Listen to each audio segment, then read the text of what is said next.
I've grown an appreciation for Korean music, K-pop, Korean R&B, hip-hop, you name it. It was a refreshing change from American music, but to feel like I'm not considered valuable in their society has made me feel indifferent towards K-pop and Korean music in general at times.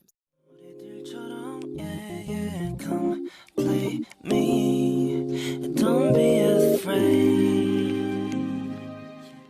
Hey guys, K-pop nerd here and welcome to my channel. Today's video will focus on the good, the bad, and the ugly about the K-pop industry. So before we do get started, I would love if you guys could leave a like, follow my Instagram and Twitter, and leave a comment down below on what you dislike about the K-pop industry. Now we can get started.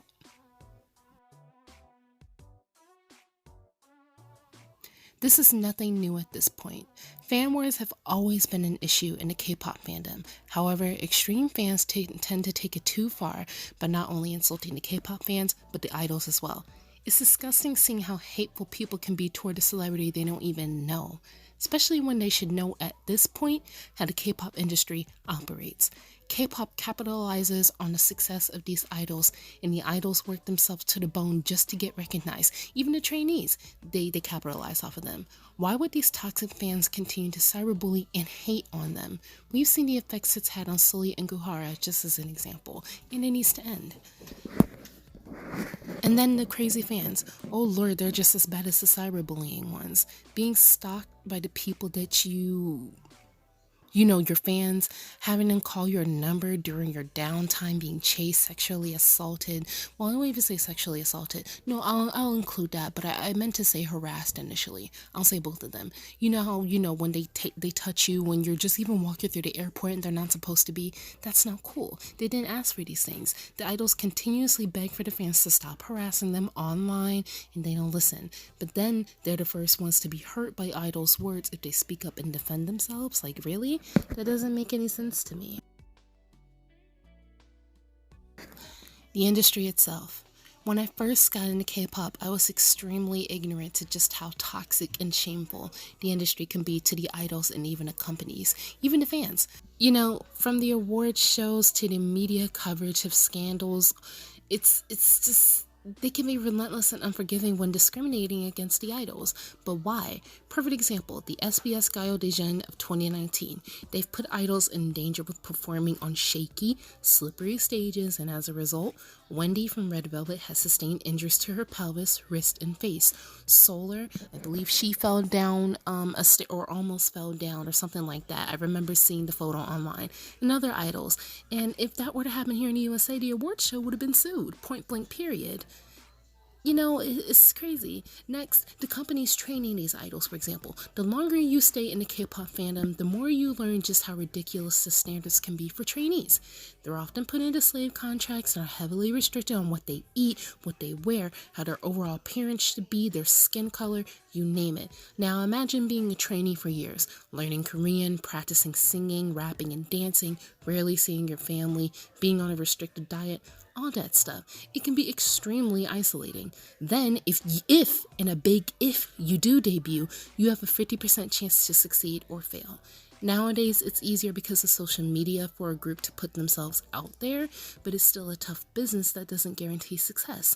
And I mean, nothing in life is ever guaranteed, but they have the expectation to gain, fame. That's their expectation of going through all that work, being with a prestigious company, and then, stuff happens. Then the public can be highly critical of you, especially if you aren't Korean and you're trying to be an idol. It's just an extremely cutthroat business, and so many shady practices take place. The ignorance of Korean idols. Even just Korean entertainers in general. Well, no, I don't even want to say in general. There just seems to be extreme cases. This is probably the most controversial part of this video. I'm Black, and often I see how misinformed Koreans tend to be towards the Black community and our culture. Not everyone can know everything 100% of the time, even half the time. However, we live in a time where information is literally just clicks away. And in our fingertips, we have little computers in our hands that we can just look up anything that we want to know about. Google it.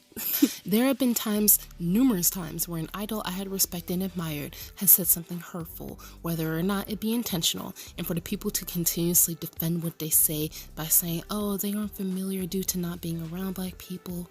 I mean, I get it, but if they continue to make these mistakes without correcting themselves, learning and growing from it, that becomes an issue. One recent example was with Amber Liu.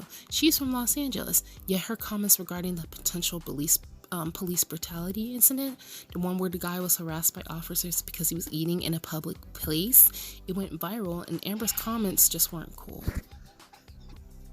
There have been numerous examples of people of color being harassed and or assaulted by the police.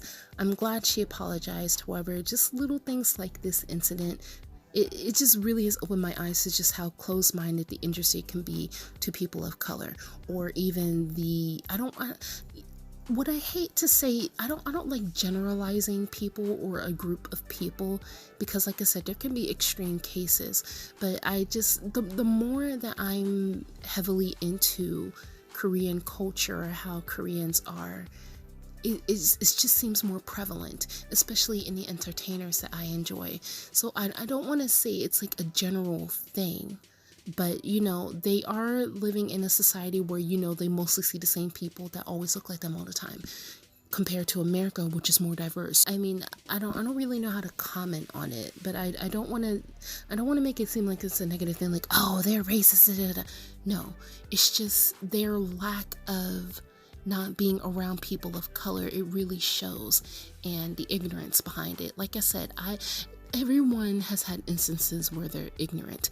It matters and it counts the most if you try to learn and grow from your ignorance.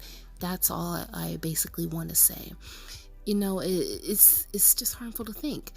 Like, our skin color isn't beautiful to them, and it's hurtful to think about. I've grown an appreciation for Korean music, K-pop, Korean R&B, hip-hop, you name it. It was a refreshing change from American music, but to feel like I'm not considered valuable in their society has made me feel indifferent towards K-pop and Korean music in general at times.